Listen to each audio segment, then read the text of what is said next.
19 Lok Sabha MPs का जो letter आया है, तो ये तो एक मेडिकल साइंस का बात है। इतने सारे एमपी को एक ही साथ कैसे दिल का दर्द हो सकता है। तो लोकसभा तो इंडिपेंडेंट नहीं था, वो तो ममता दीदी का कैंडिडेट था, तृणमूल कांग्रेस का कैंडिडेट था। उनका इलेक्शन काम कौन किया? तृणमूल कांग्रेस वर्कर्स काम किया। कौन वोट दिया? ममता दीदी का सपोर्टर्स जो ममता दीदी को चाहते हैं, जो एंटी भाजपा है, वो लोग वोट दिए थे। दल खराब है, पार्टी खराब है, इतना दर्द है, लेकिन एमपी सीट रहना चाहिए। यूँ क्यों होगा? उनका तो राज्यसभा में जो रेजिग्नेशन मॉडल है, तो लोकसभा में रेजिग्नेशन मॉडल वही होना चाहिए। ये सब जब इलेक्शन के पहले ये भाजपा को बड़ा बड़ा नेता लोग जब आ रहे थे, यहाँ का भी, तो बहुत सारे डायलॉगबाजी किए थे, उल्टा करके, ये करके, वो करके। तो उसके खिलाफ भी तो एक्शन होना चाहिए। अभी वो लोग सत्ता में हैं और ये एक भय का माहौल क्रिएट करने के लिए, थ्रेट का माहौल क्रिएट करने के लिए ये सब कर रहा है। अभिषेक बनर्जी वो काफ़ी है, वो खुद का जो इश्यूज है वो एक्सप्लेन करने के लिए, उसके ऊपर हमारा कोई कमेंट नहीं है। 19 एमपीज का जो देखिए, जो 19 लोकसभा एमपीज का जो लेटर आया है, तो ये तो एक मेडिकल साइंस का बात है। इतने सारे एमपी को एक ही साथ कैसे दिल का दर्द हो सकता है? ये तो एक मेडिकल साइंस का मैटर है और उनको तो राज्यसभा का मॉडल फॉलो करना चाहिए। ये जाओ सरकार सुखेंदु से कर रहा है और वो सुष्मिता देव, तो वो लोग तो रिजाइन कर दिया, पार्टी से नहीं बन रहा है तो रिजाइन कर दिया।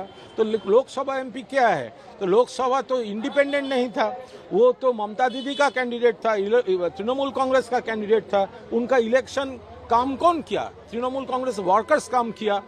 कौन वोट दिया? ममता दीदी का सपोर्टर्स जो ममता दीदी को चाहते हैं, जो एंटी भाजपा है, वो लोग वोट दिए थे।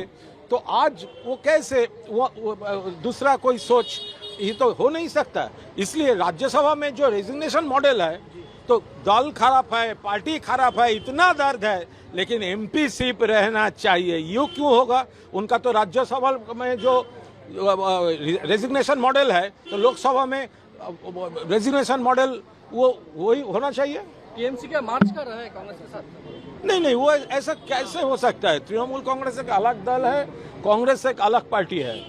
वो इंडिया ब्लॉक को और ज्यादा मजबूत करने के लिए कांग्रेस लीडरशिप, तृणमूल लीडरशिप, बहुत सारे लीडरशिप काम कर रहे हैं और ये कांग्रेस लीडरशिप और तृणमूल लीडरशिप भी इसके अंदर ये भाजपा का सेंट्रल गवर्नमेंट जिस तरह देश चल रहा है उसके खिलाफ और भी इकट्ठा होकर ये काम करने के लिए वो डिस्कस किया। ये मर्जर का क्वेश्चन कैसा आ रहा है? आज सीएम ने कहा कि घोष माला राय को नई कमेटी में, सायनी घोष माला राय को नई कमेटी में सायनी घोष का शायद कोरोना का ट्रीटमेंट चल रहा है। कल देखा है एयरपोर्ट में मास्क, पूरा कोरोना जो गाइडलाइन है वो मान के चल रही है।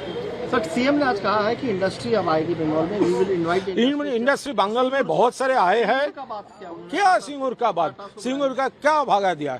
2011 के बाद भी ममता दीदी का गवर्नमेंट के टाइम में भी बहुत टाटा का पूरा यहाँ पर प्रोजेक्ट्स है, एक्सपेंशन है, एम्प्लॉयमेंट है, पूरा है। और सिंगूर, वो टाटा के साथ हमारा कोई दुश्मनी नहीं था, वो लैंड पॉलिसी का, एक्विजिशन पॉलिसी का प्रॉब्लम था सीपीएम के साथ। क्या एग्रीकल्चरल लैंड गवर्नमेंट लेकर प्राइवेट पार्टी को दे सकता है?